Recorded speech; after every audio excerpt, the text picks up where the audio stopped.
السلام عليكم فراشاتي، مرحبا بكم في قناتي رحمة كويزين للوصفات. وصفتنا لنهار اليوم من تونس الخضراء واللي هو روز جربي بنين بنين برشا. واش نحتاج في الوصفة تاعنا؟ كاس روز مشلل مليح من شاتيعو، بصلة كبيرة مقطعة مكعبات، نصف صدر دجاج مقطع مكعبات، 3 حبيبات سنارية، 3 حبيبات طماطم مقطعين مكعبات، حفنة من الحمص وحفنة من الجلبانة، تحبوا تزيدوا زيدوا.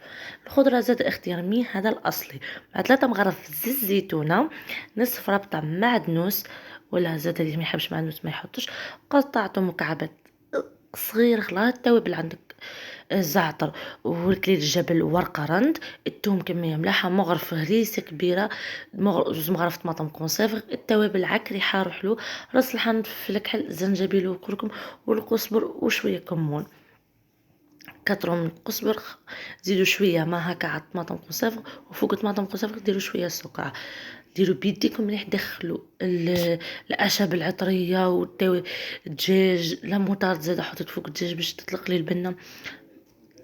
ديروا بين يديكم، خلطوا خلطوا خلطوا، وزيدوا نصف ربطة سلق مشخصولة مليح، نحينا العواد ومقطعة كمية كيما تحبوا نتوما. انا درتها شوية صغيرة وبيديا باش يدخل التوابل في السلق، الطماطم زادت تطلق الماء تاعها.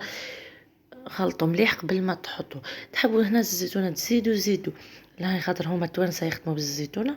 زدت هنا شوية دبشة وقرنحة، هريسة والحار، نحب الحار. حطيته في كسكاس، الحار حطيته في النص، تقدر تحطه في الاخير، انا خليته في النص باش يطرخ له وحتى يتحل باش يسيب لي الحريه نورمال. بعد نحط الكسكاس تاعنا فوق البرمه، يكون الماء مغلي من قبل، يفور من ساعه غير ربع حتى لساعه وربع حسب الروز تاعكم والسلق. يطيب كيفور ويطيب لنا مليح، نحطه في الصحن التقديم تاعنا، والتزيين اختياري. هيا جيم او كومنتير، ونسيت باش نقول لكم راهي بالناظمه. باي باي.